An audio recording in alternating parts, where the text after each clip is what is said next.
Днеска прочетох някъде по медиите, че премиерът Денков се е припознал в мое изказване от вчера, защото казва, че ще ме съди. Не поименно, но казва, вие твърдяхте, че някакви милиони се разнасят от Лукойл. И сега искам да кажа нещо друго. Явно ме следи.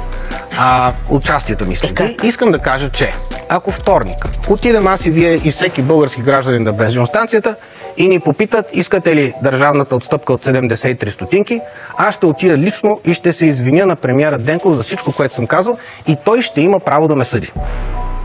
Ако обаче това не се случи, това ще докаже, т.е. отиваме вторник на бензиностанцията, няма ни отстъпка, ни дявол. То тогава аз говорих днеска с моите адвокати, мисля като гражданин и обмисляме като гражданин да заведа пък дело срещу Денков, защо не изпълняват закона и не ми връщат 73 стотинки.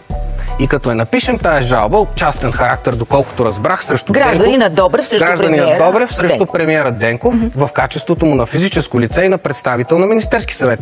Тоест, ще напишем тази жалба, ще я внеса. Аз ви казах, аз зареждам по около 100 литра на месец. Тоест 70 лева, мен ме ощетяват лично 70 лева всеки месец. Вероятно и вас и почти всички активни български граждани. Ще напишем тази жалба, ще внесем в съда, ще я публикувам на моята фейсбук страница и ще приканя всеки шофьор, който е ощетен по начина, по който съм ощетен аз, защото Денков и компания не си вършат работата. Кой е на хранилката, кой не е на хранилката, това е хубаво, че ще се видим в съда, защото ще го уточним. Ако не си на хранилката, защо една година, почти 10 месеца не изпълняваш закона? Ще ви отговоря веднага, защото не искат закона да влезе в сила, защото не искат Лукойл да внася пари. И искат българина да плаща по 73 стотинки отгоре. Да. Много е жестоко това, което ги обвиняват. Жестоко е. Ма то се случи, то е факт.